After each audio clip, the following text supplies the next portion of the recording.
വീണ്ടും നമ്മുടെ സ്റ്റുഡിയോയിൽ ഒരു അതിഥി വന്നിട്ടുണ്ട്. അത് നമുക്ക് പരിചയപ്പെടാം. പേരും സ്ഥലവും ഒന്ന് പറഞ്ഞ് പരിചയപ്പെടുത്താം. എൻ്റെ പേര് ദേവദത്തൻ. ഞാൻ പാലക്കാട് BSS ഗുരുകുലം ആലത്തൂരിൽ നിന്നാണ്. അവിടുന്ന് ഒത്തിരി പേര് വന്നിട്ടുണ്ടല്ലോ അല്ലേ? ഇന്നലെയും ഒരുപാട് തവണ സ്കൂളിൻ്റെ പേര് കേട്ടിരുന്നു അല്ലേ? ഗ്രൂപ്പ് ഐറ്റത്തിലൊക്കെ ഒത്തിരി പേര്. വന്ദേ മാതരം, പിന്നെ അതൊക്കെയാണ് ഗ്രൂപ്പ് സോങ്, പിന്നെ പൂരക്കളി ഉണ്ടായിരുന്നു അല്ലേ? അങ്ങനെ ഒത്തിരി പരിപാടി. അതുപോലെ തന്നെ മേളമോ തായമ്പകയോ അങ്ങനെ ഒത്തിരി പേര് വന്നിട്ടുണ്ടായിരുന്നു. അപ്പോൾ തീർച്ചയായിട്ടും വളരെ കലാപരമായിട്ട് നല്ല രീതിയിൽ ഉയർന്നു നിൽക്കുന്നൊരു വിദ്യാലയത്തിൽ നിന്നാണ് വരുന്നത് അല്ലേ? തീർച്ചയായിട്ടും അതിലൊരു സന്തോഷവും അഭിമാനമൊക്കെ ഉണ്ട്. അപ്പോൾ എന്തായിരുന്നു നമ്മുടെ പ്രസന്റ് ചെയ്ത ഐറ്റം? പാഠകം ആയിരുന്നു. പാഠകം എന്ന് പറഞ്ഞാൽ എന്താണ് ശരിക്കും ആ ഒരു കല? അതിനെക്കുറിച്ച് നമ്മുടെ പ്രേക്ഷകർക്ക് വേണ്ടി ഒന്ന് പറഞ്ഞു കൊടുക്കണം. അത് പഴയ രാമായണ കഥകളും കൃഷ്ണന്റെ അങ്ങനെയുള്ള ദൈവിക പുരാണ കഥകളൊക്കെ വ്യാഖ്യാനിക്കുക 15 മിനിറ്റിൽ.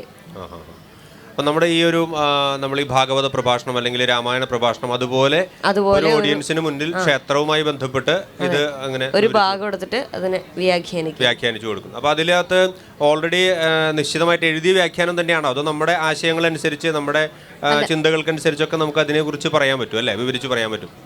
നമ്മുടെ ചിന്തകളും അതൊന്നും അതിലടയാൻ പറ്റില്ല. അതിലത്തെ കാര്യങ്ങൾ തന്നെ കൃത്യമായിട്ടുള്ളത് ആ വ്യാഖ്യാനം അതേപോലെ പറഞ്ഞു കൊടുക്കുന്നു. ഒരു ശ്ലോകം ഉണ്ടാവും, അതിനെ നമ്മൾ വിസ്തരിച്ച് വ്യാഖ്യാനിച്ചു കൊടുക്കുക. അപ്പൊ നമ്മുടെ ഈ ഒരു കോമ്പറ്റീഷൻ ഐറ്റമായിട്ട് വരുമ്പോൾ ആ ഒരു ടൈമിനുള്ളിൽ എത്ര ശ്ലോകം നമുക്ക് അവതരിപ്പിക്കാൻ പറ്റും? ഫസ്റ്റത്തെ ഇൻട്രൊഡക്ഷൻ ആയിട്ട് ഒരു ശ്ലോകം, ലാസ്റ്റത്തെ കൺക്ലൂഷൻ ആയിട്ട് ഒരു ശ്ലോകം, പിന്നെ ഇടയിൽ 1-2 ശ്ലോകം വരെ ആഡ് ചെയ്യാൻ പറ്റും. അപ്പോൾ ഒരു മാക്സിമം ഒരു 4 ശ്ലോകങ്ങൾ വിവരിക്കുന്ന രീതിയിൽ അല്ലേ? അപ്പൊ നമുക്ക് അതിൽ ഏറ്റവും ഇന്ന് പ്രസന്റ് ചെയ്ത ഐറ്റത്തിലെ ഒരു പ്രധാനപ്പെട്ട ഒരു ശ്ലോകം എടുത്ത് നമ്മുടെ ഓഡിയൻസിന് വേണ്ടിയിട്ട് ഒന്ന് പ്രസന്റ് ചെയ്യാം. എങ്കിലോ പണ്ട് സൂര്യവംശാലങ്കാരഭൂതനായി ദശരഥപുത്രനായി സീതാവല്ലഭനായിരിക്കുന്ന ഭഗവാൻ സ്വാമി ശ്രീരാമചന്ദ്രൻ്റെ ദൂതനായിരിക്കുന്ന ശ്രീ ഹനുമാൻ തെക്കൻ സമുദ്രതീരത്തെ പ്രാപിച്ച് സമുദ്രത്തെ അതിക്രമിച്ച് മാർഗമധ്യേ നാഗമാതാവായിരിക്കുന്ന സുരസയെ ജയിച്ച് സിംഹികയെ നിഗ്രഹിച്ച് സന്ധ്യാസമയത്തിങ്കൽ ലങ്കാരാജധാനിയെ പ്രാപിച്ച് അശോകവനികോദ്യാനത്തിങ്കൽ ശിംശിവവൃക്ഷമൂലകതായിരിക്കുന്ന ആ സീതാദേവിയെ കണ്ട് അങ്കുലേഖത്തെയും മടയളവാക്കിനെയും മറിച്ച സമയത്തിങ്കൽ സീതാദേവിയാകട്ടെ സന്തുഷ്ടഹൃദയായി ഭവിച്ച് പ്രത്യടയാളവാക്കിനെയും ചൂടാർന്നതയും ഹനുമാന്റെ കൈങ്കലായി കൊടുത്ത സമയത്തിങ്കൽ ശ്രീ ഹനുമാന്റെ ഒരവസ്ഥയാകട്ടെ. ഏവമുക്തവതി രാമജീവിതേ താം പ്രണമ്യ വിഹിത പ്രദക്ഷിണ ദക്ഷിണ പരബലാവമർദ്ദനേ മർദ്ദിതും പുരമധ പ്രചക്രമേ. രാമജീവിതേ ഏവം ഉക്തവതി.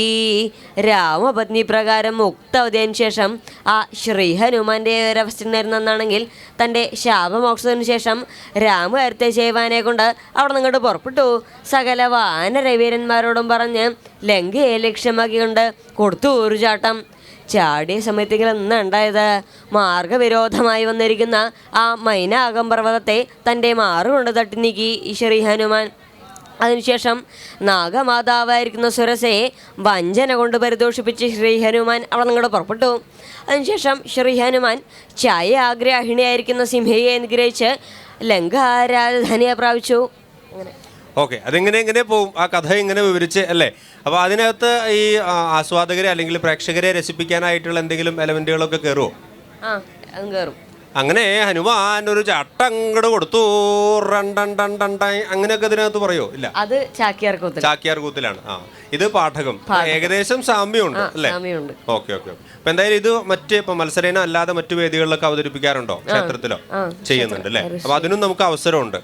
അപ്പൊ ഭാവിയിൽ നമ്മുടെ വിദേശ രാജ്യങ്ങളിലൊക്കെ പോയിട്ട് ഈ കഥകളൊക്കെ ഓഡിയൻസിന് അവതരിപ്പിക്കാനുള്ള ഭാഗ്യം ഉണ്ടാവട്ടെ എന്ന് അങ്ങോട്ട് ആശംസിക്കണോ? എന്താ പോരെ? സന്തോഷായി.